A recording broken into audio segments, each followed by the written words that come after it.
Meus caros amigos e amigas que nos acompanhem pelo nosso Facebook, é uma alegria estarmos juntos mais uma vez. Aliás, quero dar graças a Deus junto com você, que o nosso Facebook chegou aí a 1 milhão de amigos.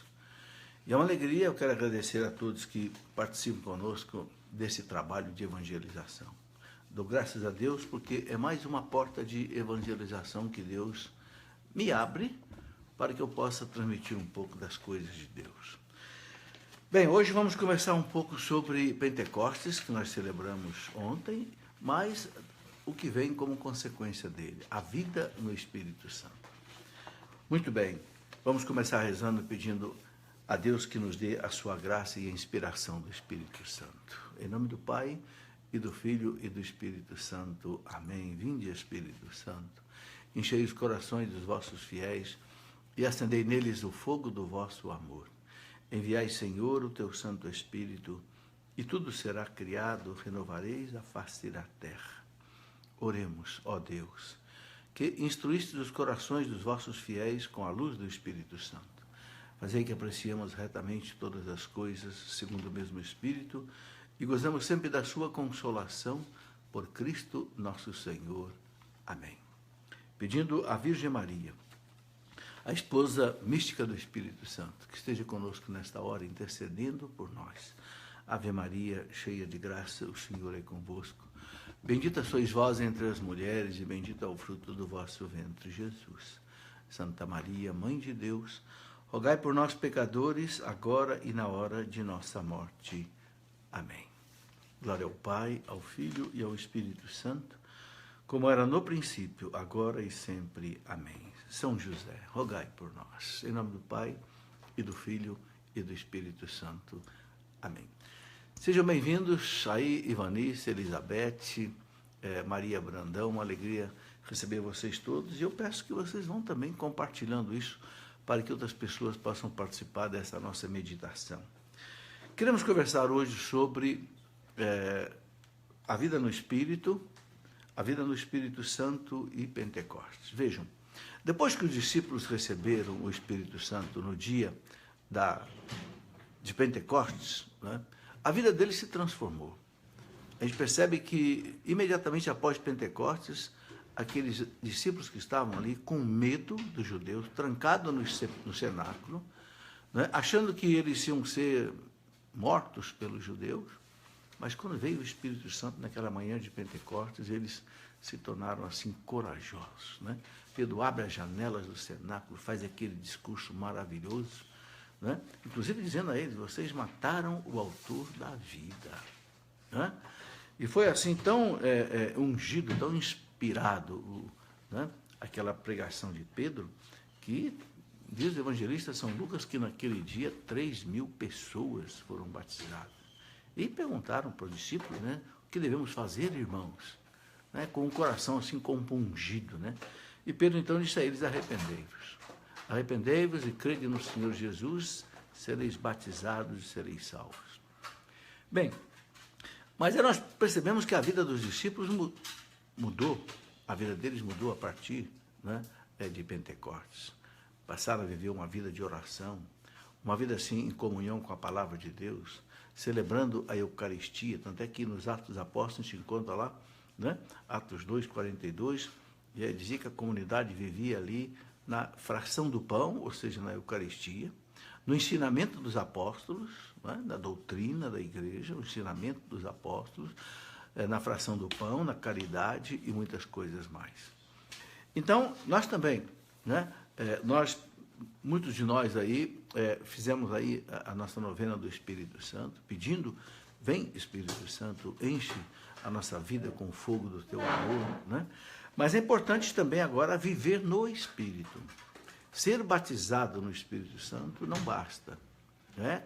É fundamental, mas é preciso também alimentar essa vida no Espírito Santo. Como alimentar essa vida? É isso que nós queremos aqui refletir hoje, ok?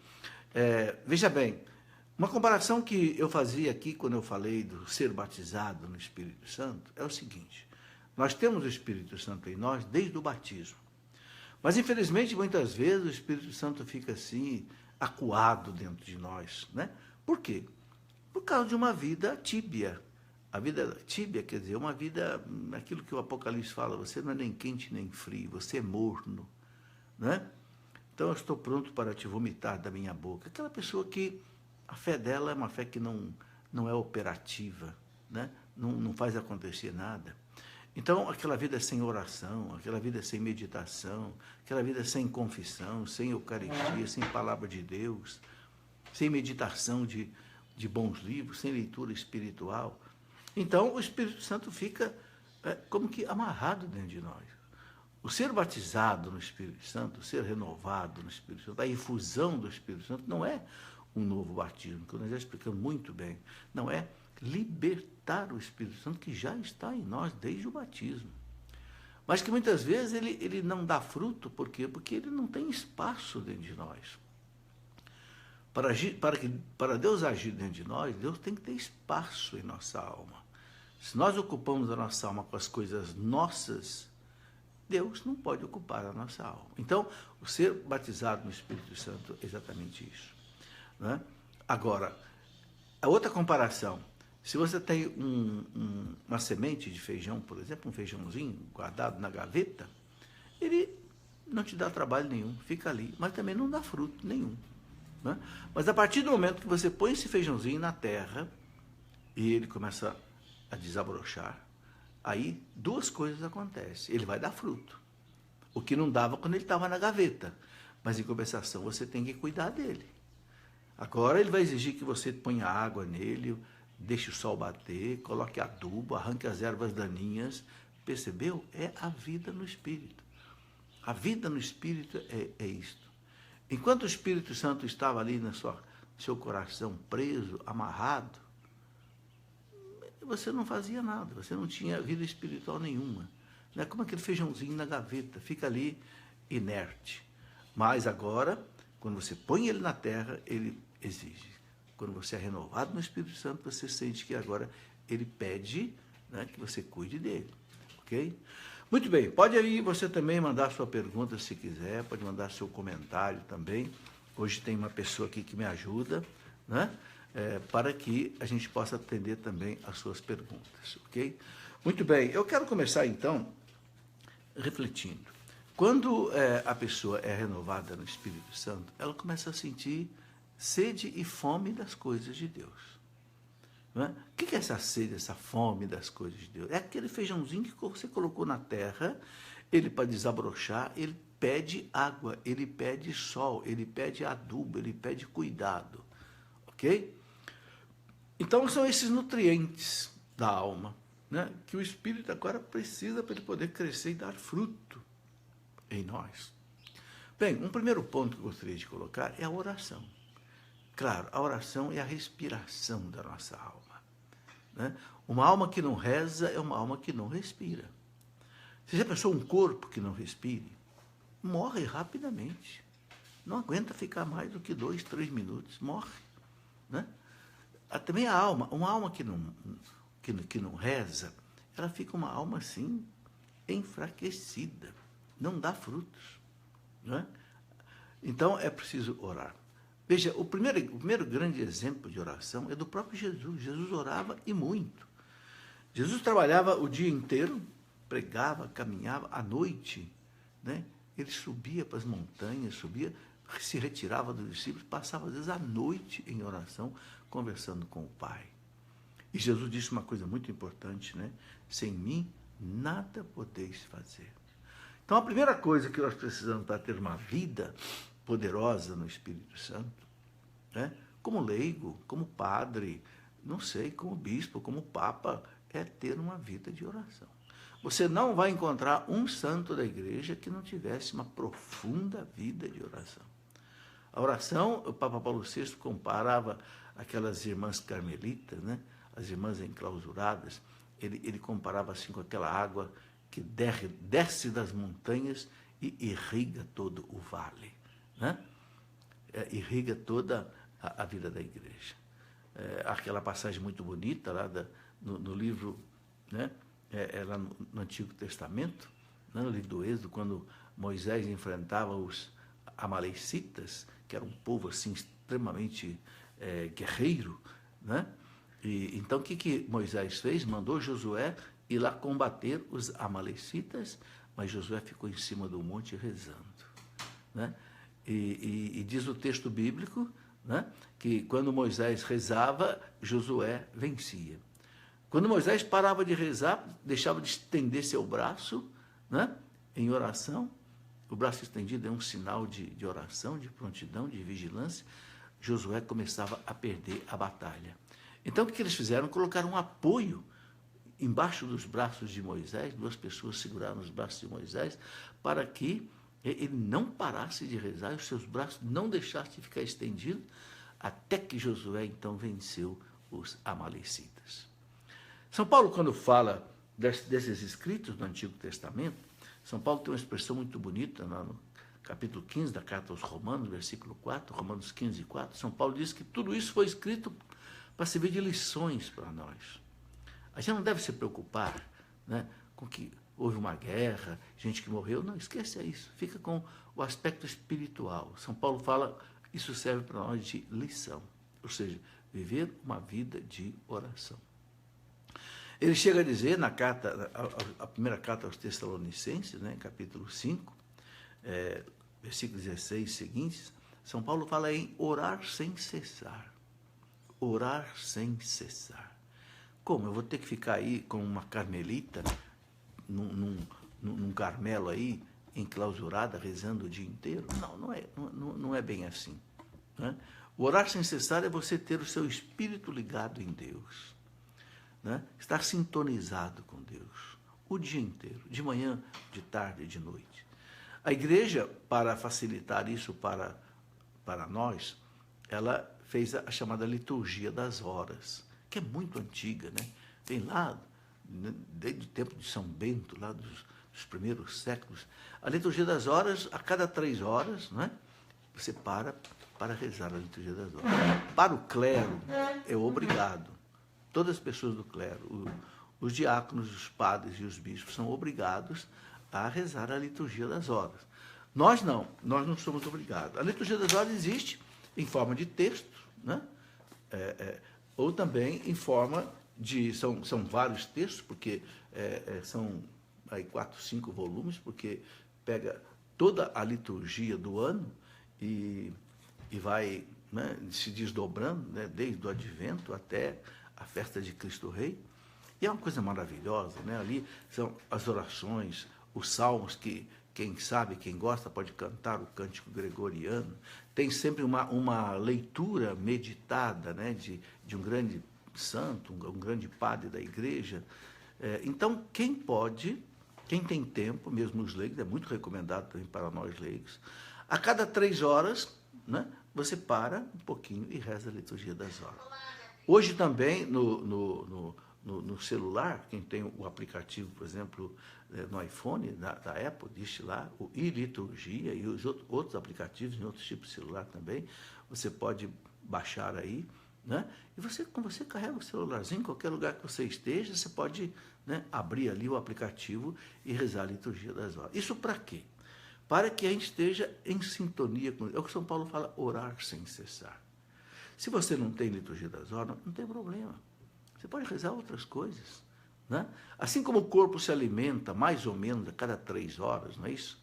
A digestão faz a cada 3 horas. Você toma de manhã, toma o seu café, na hora do almoço você tem uma refeição mais forte e à noite um jantar mais forte. Né? Mas no meio do dia você toma aquele cafezinho da tarde, né? No meio da manhã. É como a oração também. Né? É preciso ter um momento bom de oração de manhã, se possível no meio do dia, né? E depois à noite, para a alma ser alimentada. Então aí, isso é a vida no Espírito, você está alimentando a tua vida espiritual. E a oração, ela tem efeitos maravilhosos em nós, né? Por exemplo, São Paulo, quando ele escreve lá né, a Timóteo, por exemplo, São Paulo fala que, por exemplo, 2 Timóteo 3,16, São Paulo diz assim que toda a Escritura é inspirada por Deus. Veja, é a palavra de Deus. Né? Quando ele escreve também ali para os Colossenses, ele fala a mesma coisa. É palavra de... Não é palavra de homem. É palavra do Espírito Santo. Né? São Pedro fala, nenhuma palavra da Escritura foi proferida por uma vontade humana. Não, homens inspirados por Deus, né, é que escreveram. É claro que a gente precisa interpretar a palavra de Deus, né, corretamente, e para isso existe o magistério da igreja, que nos ajuda a entender a palavra de Deus, porque quem também se mete a querer interpretar a palavra de Deus fora de um contexto, acaba assim, né, às vezes encontrando uma interpretação errada. Mas eu quero voltar aqui falando da oração. Eu quero lembrar uma coisa muito interessante. Quando Jesus ele foi tentado no deserto, Jesus ficou ali um tempo em oração, né? Jejum e oração. Quando ele estava lá no Horto das Oliveiras, né, vivendo aquela sua agonia mortal, e ele pedia aos discípulos que, né, rezassem com ele pelo menos 1 hora. Ele disse, minha alma está triste até a morte, né? Rezem comigo. Veja o que Jesus pediu, rezem comigo, 1 hora, vigiem comigo. Mas eles estavam cansados, dormiram, e Jesus disse, vigiai e orai. Orai, porque o espírito é forte, mas a carne é fraca. Então Jesus deixou bem claro, nós queremos fazer o bem. Nós sabemos o que é o bem, mas nós não temos força. O pecado original enfraqueceu a nossa vontade. Então, é pela oração que nós adquirimos a graça de Deus para ser força. Vigiai e orai, né? Porque o espírito é forte, mas a carne é fraca. Então, é possível, né, a gente aí viver, então, desse jeito. Outra coisa que eu gostaria de lembrar sobre a oração, Jesus insiste que a gente precisa rezar. Eu gostaria de colocar aqui 2 passagens muito importantes do Evangelho em que Jesus fala disso. Uma passagem muito interessante está lá no Evangelho de São Lucas, no capítulo 18, né, versículo 1, em que São Lucas diz assim que Jesus falou que é preciso rezar e nunca deixar de rezar e nunca desanimar, né? Aí contou aquela história daquele juiz iníquo, né, que uma viúva foi lá pedir para ele defender uma causa dela, julgar uma causa dela e tal, e o juiz, né, não deu bola, não quis julgar. E aquela viúva ficou insistindo, então o juiz diz assim, nossa, eu vou atender essa mulher aqui, senão é capaz dessa mulher bater em mim, né? Modo de dizer, né? Quer dizer, um juiz, ele se rendeu diante daquela viúva, que insistia com ele, para julgar a causa dela, ele não estava nem aí, mas ele acabou atendendo. Jesus fala isso em Lucas 18:1 para mostrar o seguinte, que nós devemos rezar sempre e nunca desanimar, e nunca deixar de rezar. Se aquele juiz iníquo atendeu aquela mulher, Jesus fala, quanto mais Deus, né, que é misericordioso, que é Pai, não vai atender a gente. Né? E aí Jesus conta uma outra coisa muito importante, que essa aqui eu acho ainda mais bonita ainda, quando ele fala lá, lá no capítulo 11, em que São Lucas fala lá daqueles 2 amigos, 2 vizinhos, né? E um bateu na casa do outro à meia-noite, e tinha recebido uma visita, mas não tinha pão, então bateu na casa do outro pedindo um pouco de pão emprestado, né? E o que estava já dormindo disse, não incomoda, eu já estou dormindo, minha família também. Os judeus, eles quando fechavam a casa, fechavam muito bem fechado, né? Porque não tinha fechadura como hoje, não encostavam as coisas na porta, para a porta não ser aberta. Já estamos dormindo, minha família já está cá, né? O que Jesus disse? Se aquele vizinho que está pedindo pão, se ele pedir insistentemente, o outro vai atender.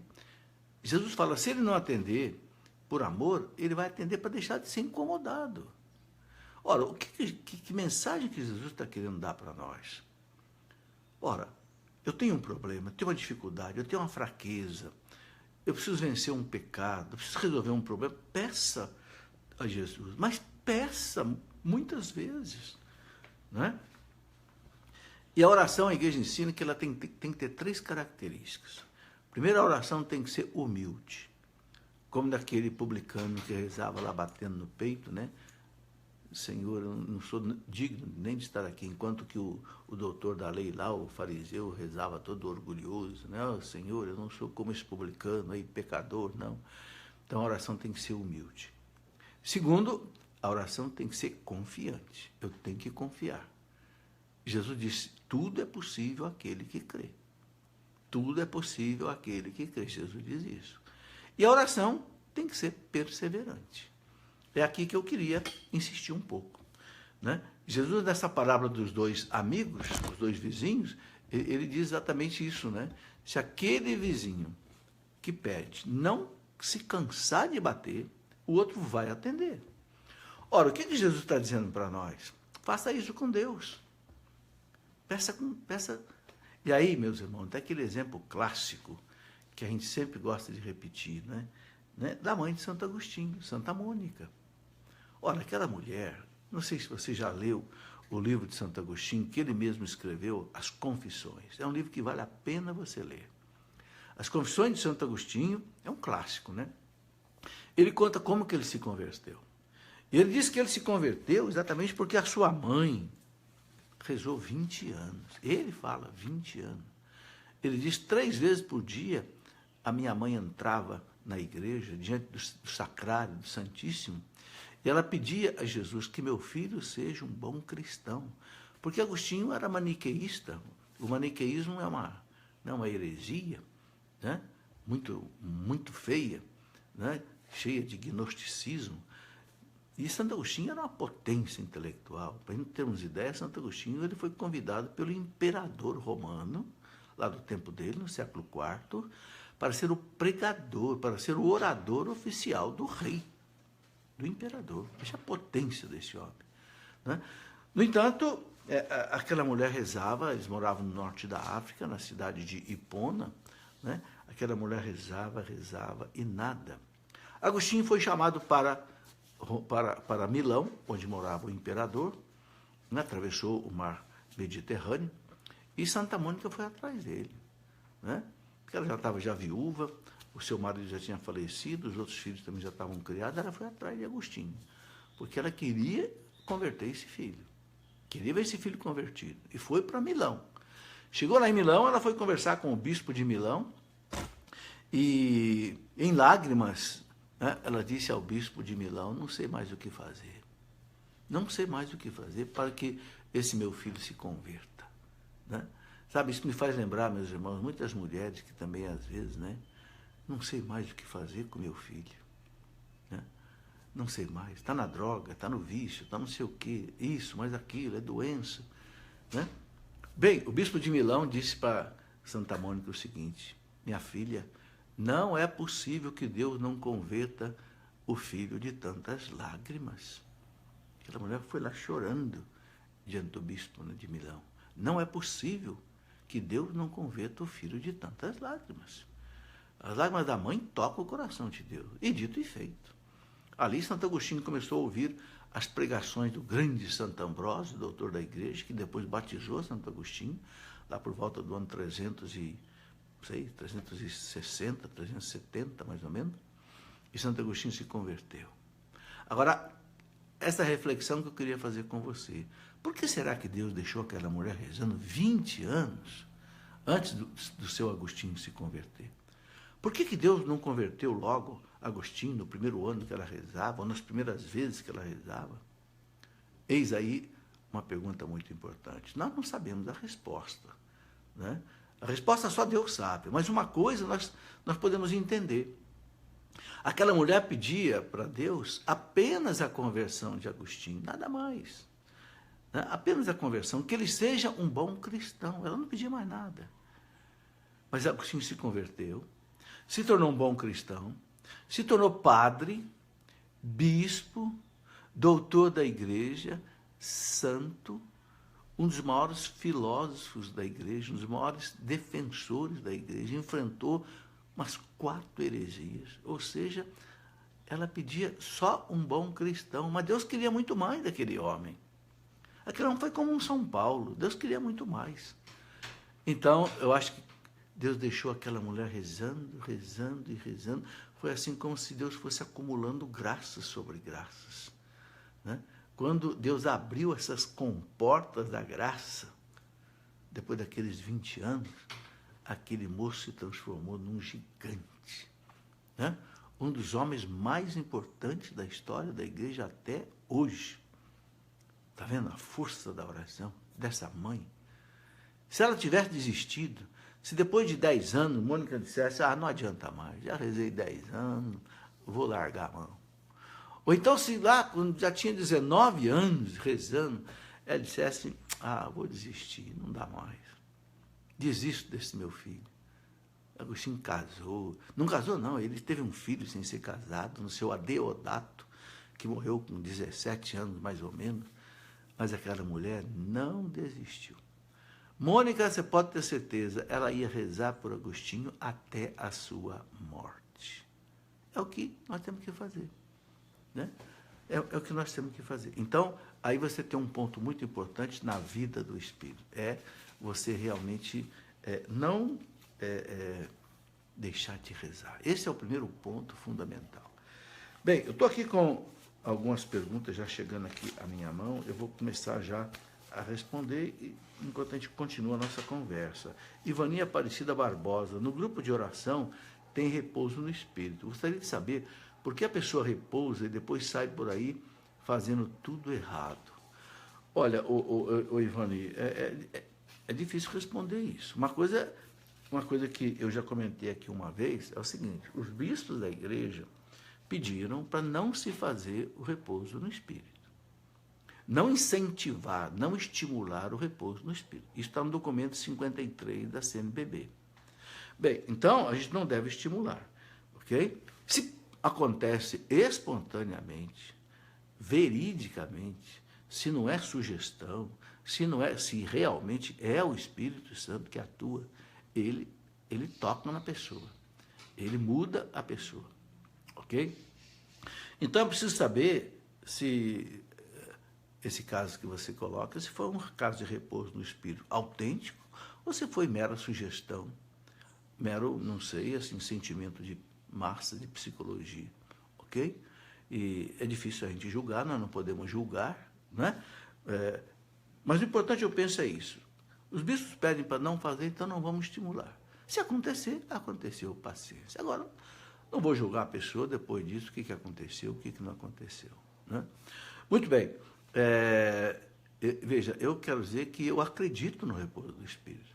Só que como a igreja manda, não é um conselho, é uma ordem, não promover uma prática do repouso do Espírito. Se acontece espontaneamente, paciência, né? Ou paciência não, vamos até o Espírito sopra onde quer, mas é bem clara a orientação dos bispos. Vanessa Albuquerque, o que aconteceu em Pentecostes foi a glossolalia. Eles falaram de fato em línguas inteligíveis. Vanessa, o que nós sabemos é que eles estavam louvando a Deus e cada um na sua língua entendia, ok? É difícil a gente... Eu penso que ali houve um milagre, né? Eles louvavam a Deus, eles perguntavam, não são todos galileus? Como é que aqueles que são elamitas, medos, persas, da Mesopotâmia, da Capadócia, da Ásia, da Frígia, da Panfilha, como é que cada um de nós entende na sua própria língua? Um milagre. E a igreja entende que foi um milagre oposto ao que houve na Torre de Babel, onde as línguas se dividiram. O povo falava uma língua só, se entendia, por orgulho, por vaidade, já não fazia aquele zigurate para chegar ao céu pela própria força, né? Querendo ser Deus. Então Deus dividiu as línguas. No Pentecostes Deus uniu. O sentido básico de Pentecostes é isso. Agora, se foi a glossolalia, a oração em línguas, que a gente está acostumado a ver na renovação carismática, é difícil de dizer. Pode ser que sim, pode ser que tenha sido algo um pouco diferente, mas que foi um milagre de línguas, isso não há dúvida, ok? Bem, Marilute de Lima, quero saber sobre o repouso no Espírito. Bom, Marilute, eu já falei aqui então, né? Repouso no Espírito acontece. Agora, veja bem, De novo, eu repito aqui, o documento 53 dos bispos pede para não fazer. E eu me lembro que o cardeal Joseph Sines foi o primeiro cardeal que levou a renovação carismática ao Papa Paulo VI, lá em 1974. O cardeal Sines escreveu um livro dizendo às pessoas não promoverem a prática do esposo do Espírito. Era a opinião dele. Por quê? Porque muitas vezes as pessoas acabam caindo, né, no repouso no Espírito, às vezes por sugestão. Vê as outras caindo, às vezes um estado psicológico afetado por problemas, talvez a pessoa emocionalmente acaba tendo um repouso que não é no espírito, é um repouso na pessoa mesmo, humano.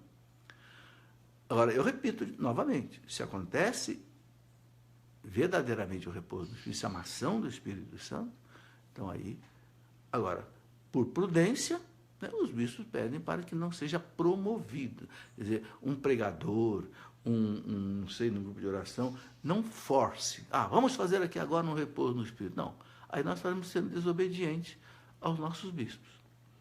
Bem, Sandra Ranúzia, tenho escutado muito que a oração em línguas e a RCC é pentecostal. Não tem nada a ver com pentecostal. Veja, a oração em línguas, como nós já vimos aí, São Paulo fala dela muito claro no capítulo 12 da carta, né, aos Coríntios. Todo o capítulo 14, toda a primeira carta de São Paulo aos Coríntios, no capítulo 14, né, São Paulo fala muito claramente do dom de línguas.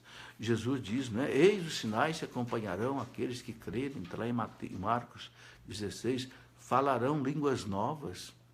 Então, nós não podemos duvidar de que realmente Deus pode dar esse dom das línguas. É um dom de louvor. É um dom de louvor.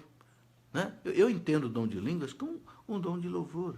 E São Paulo fala também de interpretação das línguas. Alguém ora em línguas, alguém interpreta. Então, ele não fala traduz, interpreta. Precisa entender isso.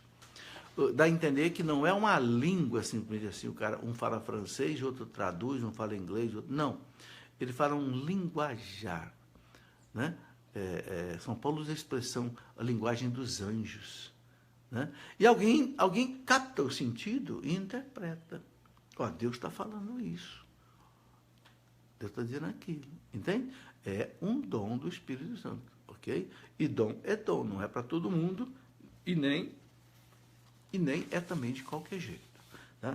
Bom, Ledi Machado, quando o Espírito Santo ascende em nós, temos que orar em línguas ou não?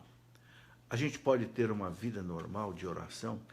Ledi, claro que pode e deve. Né?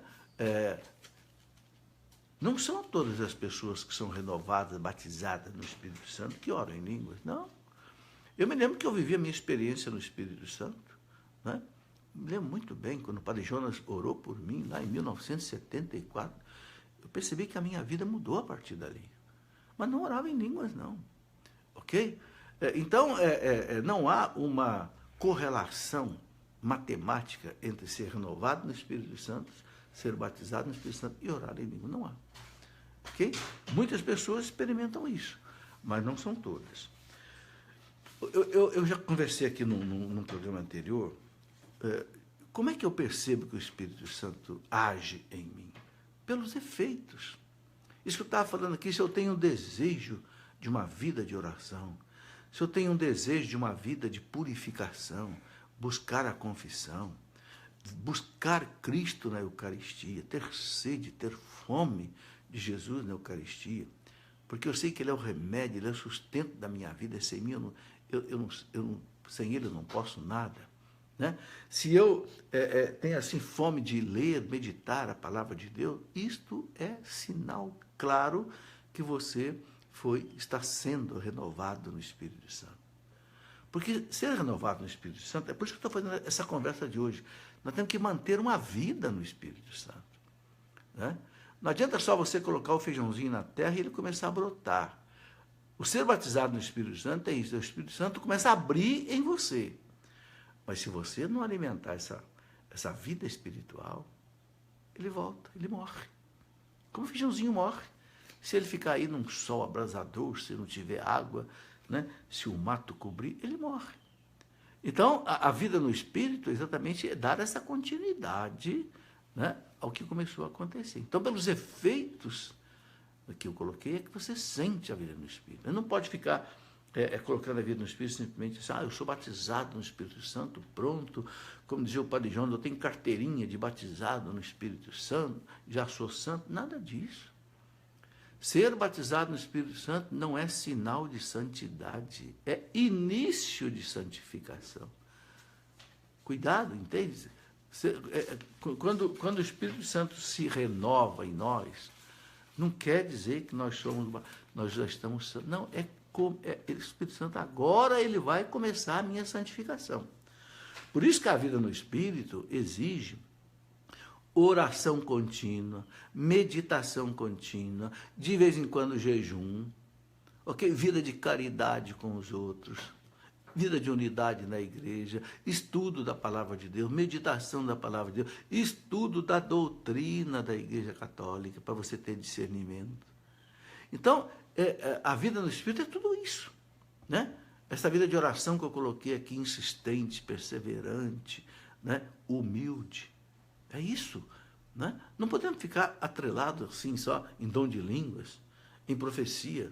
Não, o catecismo da igreja diz assim, nós não podemos buscar temerariamente os dons carismáticos.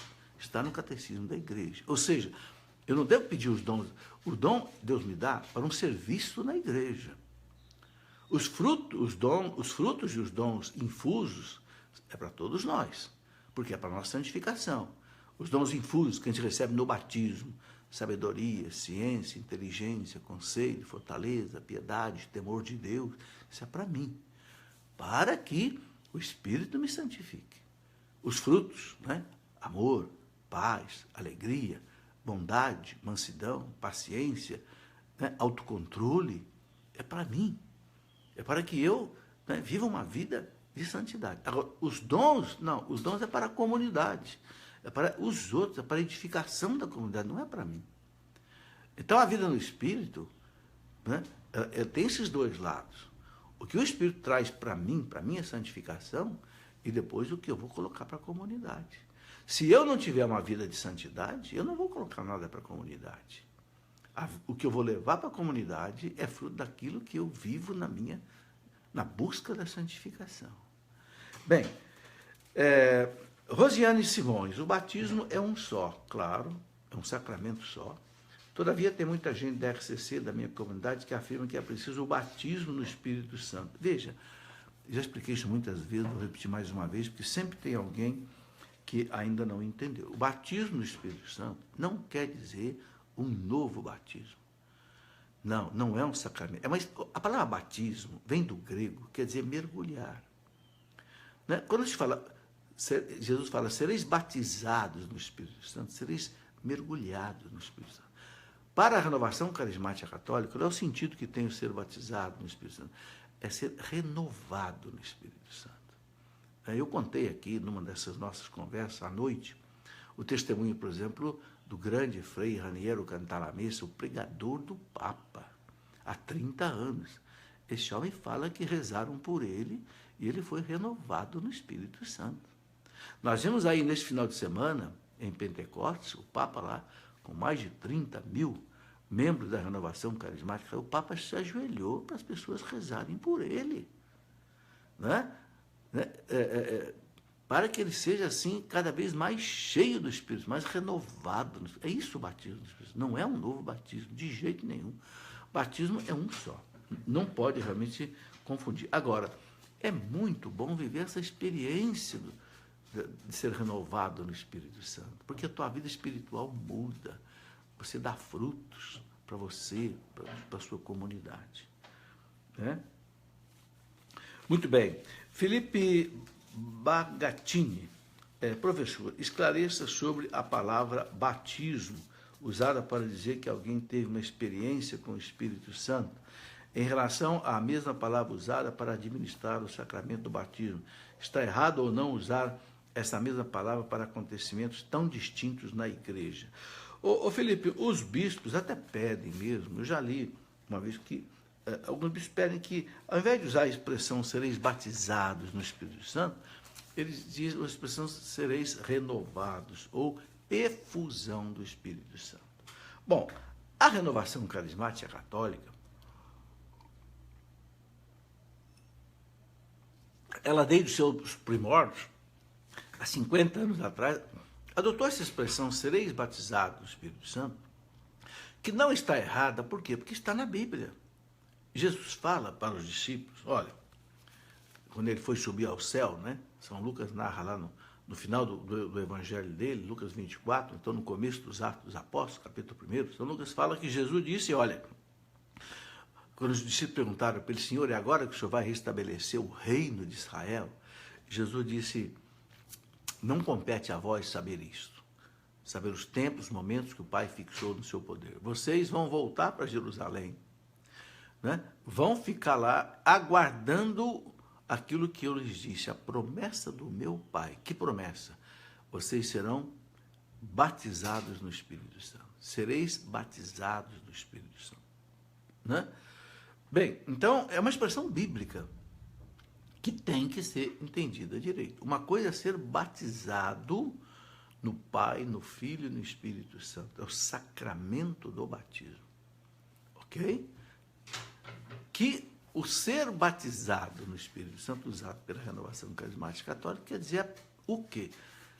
Renovar o Espírito Santo, que já está em nós desde o batismo. Como eu disse no começo dessa nossa conversa de hoje, só que muitas vezes ele está amarrado, preso pela nossa vida, às vezes de pecado, de falta de oração, de falta de meditação da palavra de Deus, de falta de jogar a vida em Deus, de fazer uma opção preferencial por Deus na vida. Então, o Espírito fica trancado. O ser renovado no Espírito Santo é isso, é deixar o Espírito tomar conta da nossa vida. O Espírito que já está em nós desde o batismo. Então, esse é o sentido. Rosalie Acioli, por que devemos orar em línguas se já temos o Santo Terço com as orações mais lindas e que foram ensinadas pelo próprio Cristo e Nossa Senhora? Ô Rosalie, ninguém é obrigado a orar em línguas. É um dom. São Paulo pergunta na carta aos Coríntios, capítulo 14, São Paulo pergunta, todos têm o dom da profecia? Não. Todos têm o dom do discernimento do Espírito? Não. Todos têm o dom de milagre? Não. Todos têm o dom de línguas? São Paulo diz, não. O próprio São Paulo, ele fala, eu desejo que todos vós oreis em línguas, e muito mais que profetizeis. Mas é um dom que Deus dá, ou Deus não dá. Entende? Não se preocupe com isso. Não se preocupe. Sabe, a gente não pode obrigar as pessoas a orarem em língua. Eu sou contra você fazer a pessoa orar em línguas assim, na marra, como às vezes eu já vi. Olha, fica aí, fala assim, lá, blá, lá, lá, lá, lá, lá, lá, lá, lá. Não, gente, eu acho que isso aí não está correto. Aí nós estamos forçando uma coisa que é um dom de Deus. Não, se, sabe, rezou pela pessoa ser renovada no Espírito Santo, espontaneamente, vem o dom de línguas, ótimo. Né? Sabe, eu oro em línguas, mas não é qualquer hora, não. Não é de qualquer jeito, não. Eu sinto quando parece que não tem mais palavras para falar com Deus, para louvar a Deus, ou para interceder por alguma realidade. Eu sinto que às vezes a coisa vem assim espontaneamente na minha mente e nos meus lábios. Não pode ser uma coisa mecânica. Não pode ser uma coisa forjada ou forçada. Dom é dom. Repito o que o Catecismo da Igreja Católica fala. Né? Não devemos pedir temerariamente os dons, eles chamam de dons especiais. São os dons carismáticos. Ok? Não sou contra, muito pelo contrário. Sei que os dons carismáticos têm uma importância muito grande para a comunidade, mas eles têm que ser usados corretamente. Ledi Machado, como a gente faz para rezar a liturgia das horas? Como começar? Ô Ledi, a liturgia das horas, ela está dividida a cada 3 horas do dia. De manhã às 6 horas, né? Ele coloca lá logo cedo, né? Às 6 da manhã, né? Depois ele tem às 9, depois meio-dia, 3 da tarde, 6 da tarde, e tem as completas à noite. né? Então, você pode seguir no texto escrito, como eu mostrei aqui no começo, ou se você tem aí no iPhone, e ele sempre começa com uma oração, né? Abre, Senhor, os meus lábios para bendizer o vosso santo nome. Purificai, Senhor, o meu, né, coração de todos os pensamentos vãos, desordenados e estranhos, né? Iluminai o meu entendimento, inflamai a minha vontade para que eu possa rezar digna, atenta, devotamente este ofício e possa, né, estar presente aí, ser atendido na presença da vossa divina majestade por Cristo nosso Senhor. Amém. Sempre começa com esta oração. Então você tem aí as laudes às 6 da manhã, a terça, que é às 9 horas, depois a sexta, meio-dia, a nona, às 3 da tarde, as vésperas às 6 e as completas. Sabe, aqui você tem, eu vou mostrar aqui no iPhone, não vai dar para você ver, mas esse aplicativo aqui, né, no iPhone, que se chama iLiturgia. Eu sei que tem outros telefones. O meu telefone é o iPhone, então no iPhone é um aplicativo que você pode baixar, chamado iLiturgia.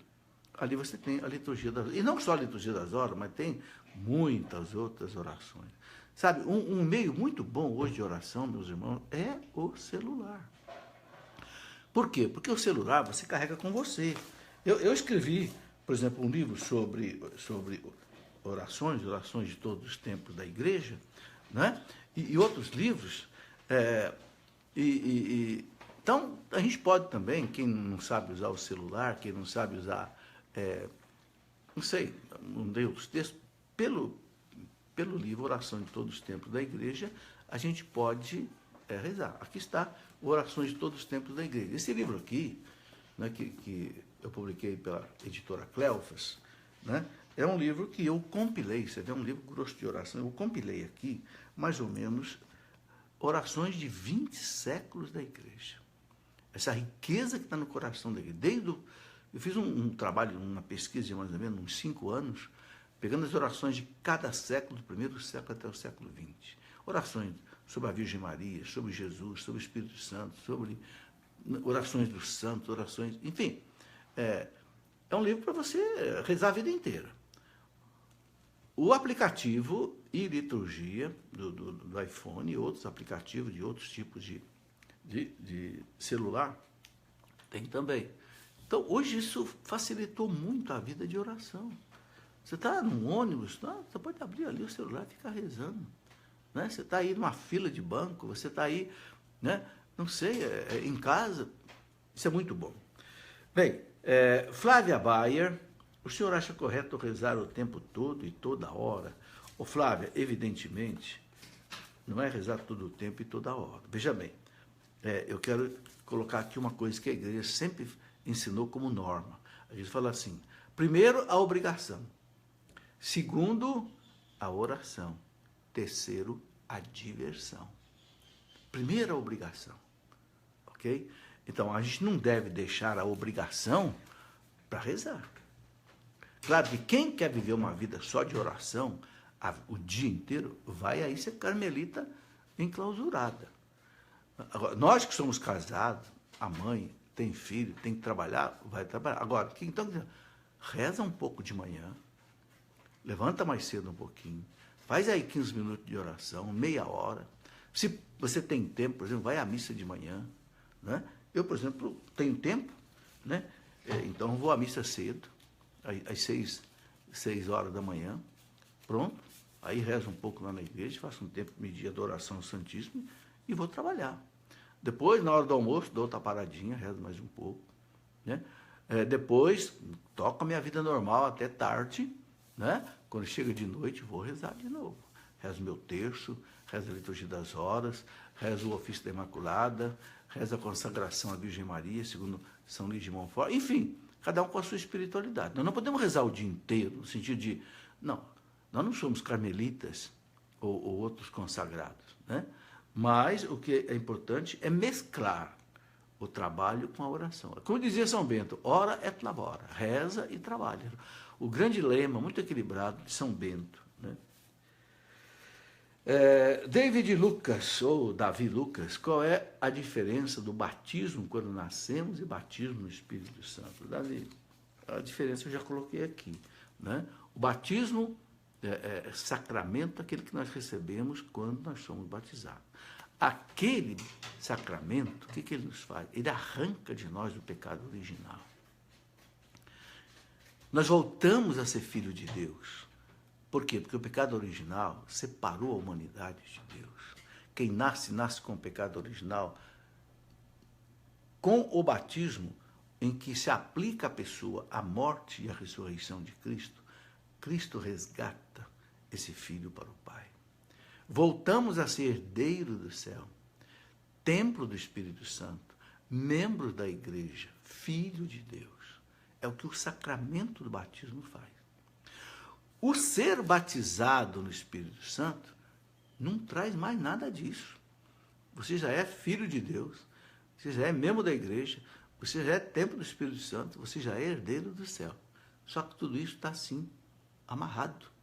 O Espírito está preso numa vida tíbia, numa vida morna, uma vida sem oração, uma vida sem dedicação a Deus. Então, o Espírito Santo fica que nem aquele feijãozinho que eu falei na gaveta, inerte, não produz frutos.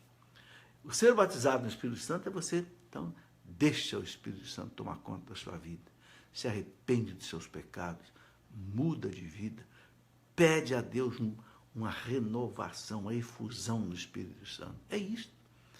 Não tem mais nada do batismo.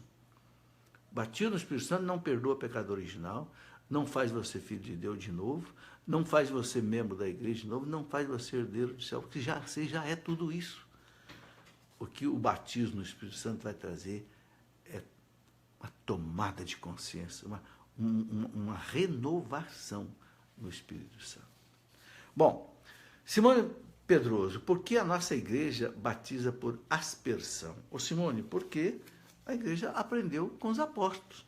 Desde o primeiro século, nós temos documentos que falam que o batismo pode ser por aspersão. Eu vou dizer 2 documentos que você pode conferir. Um deles é um documento chamado Didaquê. Didaquê, que é também chamado de A Doutrina dos 12 Apóstolos, é um documento do ano 100, mais ou menos, primeiro século, em que fala bem claro ali como batizar. Ele fala, pode batizar por imersão, se tiver bastante água. Se não tiver bastante água, derrama água na cabeça da pessoa. Ok? Isso está no primeiro século da igreja. Depois também, nos escritos de Santo Irineu de Leão, que é do século II, repete isso. Então, por que a igreja faz assim? Porque a igreja estudou perfeitamente a questão e viu que desde o primeiro século se fazia assim. Ok? Então, a igreja, assistida pelo Espírito Santo, inspirada pelo Espírito Santo, entendeu isso. Meus irmãos, nós não podemos duvidar das coisas que a igreja nos ensina. Esta é uma coisa que nós cristãos temos que aprender, nós católicos temos que aprender. A igreja é infalível quando ensina para nós as práticas de religião. Não quando a igreja fala de arte, música, ciência, não. Mas quando a igreja fala de religião, de doutrina, a igreja tem assistência do Espírito Santo garantida. Jesus disse para os apóstolos, quem vos ouve, a mim ouvi. Quem vos rejeita, a mim rejeita. Lucas 10:16. Na Santa Ceia, ele disse para os apóstolos, quando vier o Paráclito, o Espírito Santo, o Espírito da verdade, olha essa expressão, ensinar-vos-á toda a verdade. Isso é promessa de Jesus. Nós vamos duvidar dessa promessa? Duvidar da promessa de Jesus é deixar de ser bom católico, ser bom cristão. Então, a igreja, eu sei que a pessoa que perguntou aqui não está duvidando, ela quer esclarecimento, não tem nada demais, a gente deve esclarecer mesmo. Mas o que eu estou dizendo é aquelas pessoas que questionam, né, discordam, aí não pode. Maria Filomena, tenho dificuldade para jejuar no sentido da vontade. O que devo fazer? Ô Filomena, todos nós temos dificuldade com a nossa vontade, né? A vontade é uma das fraquezas que nós adquirimos com o pecado original, né? Nós queremos fazer alguma coisa e não conseguimos. Veja, o próprio São Paulo, lá na Carta aos Romanos, capítulo 7, São Paulo diz assim, homem infeliz que eu sou. Eu não consigo fazer o bem que eu quero e acabo fazendo o mal que eu detesto. Veja, São Paulo. Mas ele não deixou de ser o grande São Paulo. Ele não deixou de ser o grande santo. Mesmo ele como que gemendo debaixo da sua fraqueza. Então, como é que a gente fortalece a nossa vontade? Está aí. É a vida no Espírito Santo. Meditação da palavra de Deus. Uma vida de confissão. Por que confissão? Porque o pecado enfraquece a nossa vontade. Eucaristia. O Cristo, remédio, sustento da minha vida. Ok? A vida de oração. Então, essas coisas que fortalecem a nossa vontade. Todos nós somos fracos. Ninguém entendeu? É forte no sentido de ter uma vontade de ferro. A gente vai se dominando. Aliás, veja bem, o dom do autocontrole, da temperança, é um fruto do Espírito Santo. Quando São Paulo fala lá em Gálatas 5:25, os frutos do Espírito, ele fala amor, paz, alegria, temperança. Temperança. Né? Temperança é o quê? É autodomínio, força de vontade. Então, peça a Deus. Peça, Senhor, me dá força de vontade. Eu não tenho. Clame diante de Deus. Entendeu? E Deus vai te dar. E Deus não dá tudo de uma vez, não, sabe? Deus, ele parece que ele vai testando a nossa fé. Ele vai dando devagarzinho. Mas se a gente não desiste, a igreja ensina que a Eucaristia, por exemplo, ela vai aumentando a graça de Deus em nós. A cada dia que você comunga, a graça vai aumentando. Você vai aos poucos sentindo que você começa a conseguir ter força para fazer aquilo que você não conseguia fazer. Ok? Bem, já temos aí 1 hora de programa, mas eu ainda tenho aqui mais perguntas aqui na minha mão. Continuamos aí? Vamos continuar mais um pouquinho. Eu vou voltar com esse assunto, sabe? Praticamente hoje eu só pude falar da oração, né? Como a vida no Espírito, ela envolve muitas outras coisas importantes, Eucaristia, confissão, meditação da palavra, então eu quero voltar ainda com esses temas aí, né, nos dias subsequentes. Né? Muito bem, aqui tem a pergunta da Jama Pavese. Como acontece a graça de falar em línguas? Como procede esse dom do Espírito Santo? Ô Jama, primeiro a pessoa tem que entender bem o que é isso. Né? Não é uma coisa mágica, não é um êxtase, não tem nada a ver com êxtase, não. É um dom em que a pessoa, ao invés de orar em português, em francês, em inglês, ela emite um linguajar. Né? Sabe, é difícil explicar. Por exemplo, se você perguntar para mim, como é que você aprendeu a andar de bicicleta? Não sei. Alguém te segurou, você entendeu? Alguém te põe no caminho de Deus, né? Uma vida de oração, daqui a pouco, não sei, acontece, embala. Né? Então, como é que você aprende a orar? Orando. Como é que você aprende a nadar? Nadando. Como é que você aprende a caminhar? Caminhando. Mas não é fácil de explicar isso. Os dons de Deus são sempre misteriosos. Né? Ângela Cassiano, o medo atrapalha na hora do repouso? Ô Ângela, volta ao repouso do Espírito aqui. Veja, o repouso do Espírito tem que ser uma coisa espontânea. Espontânea. Não pode ser algo forçado. Ok? A gente deve, eu penso, nem pedir nem não pedir o repouso do Espírito. Se acontecer, alguém está rezando para a gente, você sente um desfalecimento suave, agradável em Deus, relaxe no Espírito, repouse no Espírito, mas que tudo seja muito espontâneo, ok? Filomena, Maria Filomena, o senhor já repousou no Espírito Santo? Qual é a sensação? Olha, eu não me lembro de ter repousado no Espírito Santo. Já muitas pessoas rezaram por mim, até comigo, eu deitado, mas penso que não foi assim um repouso no Espírito, como eu vejo outras pessoas colocarem. Não sei, eu penso que, pessoalmente, eu não passei por essa experiência. Não duvido que ela seja verdadeira, ok? Porque eu já vi pessoas que passaram espontaneamente, tiveram uma melhora, né, na sua vida, cura interior, inclusive, mas de maneira assim, muito espontânea. Roberta Terceiro, o encontro pessoal com Deus é diferente para cada pessoa? É diferente sim.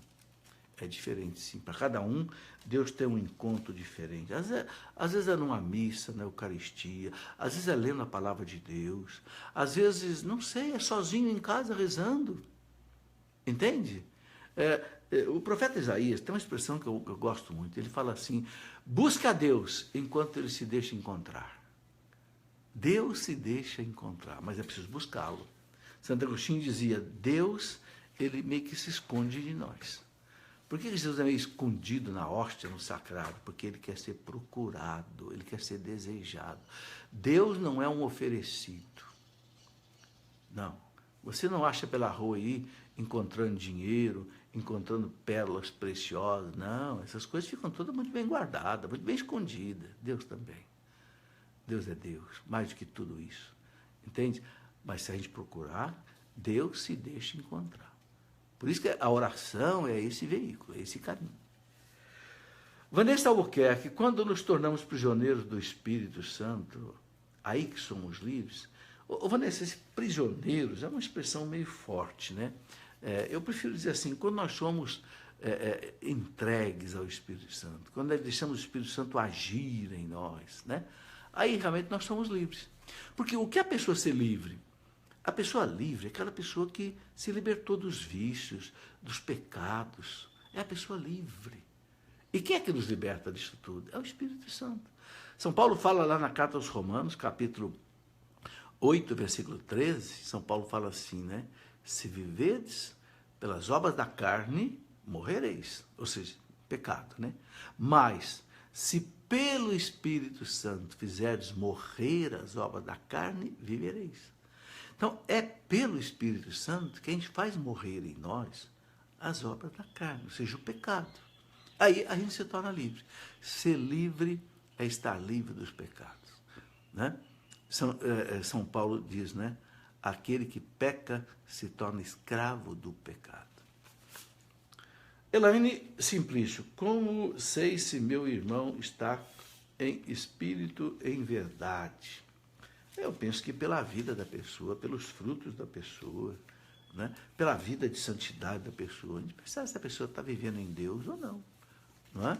É claro, meus irmãos, que nós não somos santos. Não é? Nós temos coisas boas, mas mesmo de vez em quando a gente faz as coisas erradas. Por isso que existe a confissão. Então não é porque também a pessoa faz alguma coisa errada, né, que a gente também vai dizer que a pessoa não tem o Espírito Santo. Não.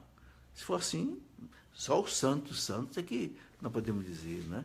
Nós somos santos e pecadores, né? Mas vamos cultivar a parte boa, a santidade. André Luiz, como saber se minha ação foi realizada pelo Espírito Santo? André, toda boa ação é realizada no Espírito Santo. São Tiago diz lá na sua carta, né? Todo dom perfeito, toda dádiva boa, desce do alto do céu do Pai. Então, eu penso que tudo que a gente faz de bom, de coisas boas, que a nossa consciência aprova, é dom de Deus. Uma palavra boa que você dá, uma caridade que você dá, uma pregação que você faz, uma pessoa que você ajuda. Então, não precisa ficar, será que isso aqui foi de Deus? É bom, é de Deus. Não é bom, não é de Deus. Vamos ter um discernimento, né, simples sobre isso. Silvia Cristina, qual o aplicativo do iPhone pode mostrar a foto?